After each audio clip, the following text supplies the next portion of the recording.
Ik heb de lente in mijn bol. En dat op zo'n mooie najaarsdag als vandaag. En over bollen gesproken, dit is een verwilderingsbol en daar gaat het vandaag over. Want als je deze plant in het najaar, heb je in het voorjaar heel veel kleur in de tuin. En ja, tuinieren is vooruitzien. Oh. Ik wil vandaag laten zien dat je nu de ideale tijd hebt om verwilderingsbollen te planten. Het voordeel daarvan is dat je ze niet eruit hoeft te halen en dat er elk jaar meer worden. En ik heb hier een mooi rijtje neergelegd. Het begint hier in februari, maart en de bloei stopt ergens in juni. Dus je hebt heel lang plezier ervan. Het is nu de ideale tijd. De nachten worden weer langer en de temperatuur gaat naar beneden. En je kunt eigenlijk bloembollen planten tot aan de eerste vorst. Maar zeker voor december. Dus daarom gaan we vandaag aan de slag. Wat me opvalt, ik zie daar een icoontje van bijenfriendly, hè? Ja. Vriendelijk voor bijen. Maar dat hebben ze niet allemaal, hè? Nee, dat hebben ze niet allemaal. Dus meer een bloem is doorveredeld, dan kan het zijn dat het niet meer gaat passen dat de bij daar de voeding uit kan halen.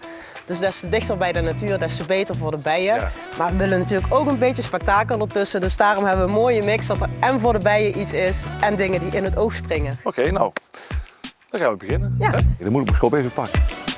Oh ja, schop. Schepje. Kan het gewoon tussen het gras? Moeten we het niet, dat het gras weg? Hoeft dat niet? Nee? Hoeft niet. We gaan gewoon in het gras werken. Ze alleen dadelijk in het voorjaar opletten dat je het niet mee afmaait. Maar hier kan het mooi tussen het gras opkomen en dan heb je meteen kleur in het voorjaar. Oké. Dus we doen er 2 krokusjes in. Grond erover, aanduwen. En je kunt eigenlijk, omdat het wat kleinere bolletjes zijn, hoef je niet meteen een gat te maken. Maar je kunt ook een beetje zo rond aan de kant doen. Ja, ja, ja. Doen we hier, wil je een wit sneeuwklokje? Ja. Sneeuwklokje. Hoppakee. Dan doen we weer wat krokus. Gewoon kriskras door elkaar, dat het in de lente een mooi kleurig geheel wordt. Dus de Oosterse sterhyacinth en de saffierhyacinth. En dan heb ik nog een hele mooie narcis, de Rif van Winckel. En de sneeuwroem. Die volgen de krokussen en de sneeuwklokjes op. Dus deze gaan we nu planten.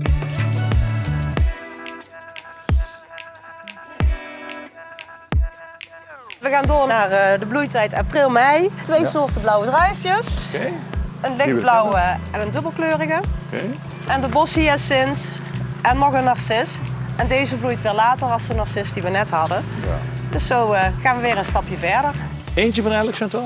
Ja, doe er maar steeds eentje in. Een beetje mooi verspreiden, dus niet op een hoopje. Ja. Niet dat ik commentaar krijg volgend jaar van hé Jansie, je hebt het verkeerd gekozen. Hatsefats. We gaan door naar maand mei. We hebben hier een mooie tulp.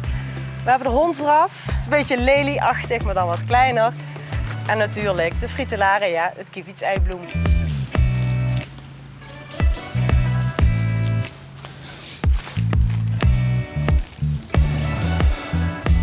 De laatste ronde, zo De te laatste zeggen. ronde. Ja. We gaan door naar de maand juni. Dan hebben we de witte en de blauwe camassia, ook wel de prairielelie genoemd. Hé, prairie. Komt Prairie. bekend voor. Ja. En we zijn begonnen met het sneeuwklokje.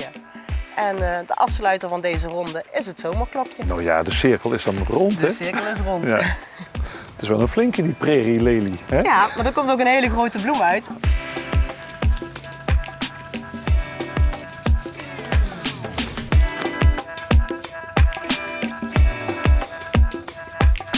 Nou, klaar?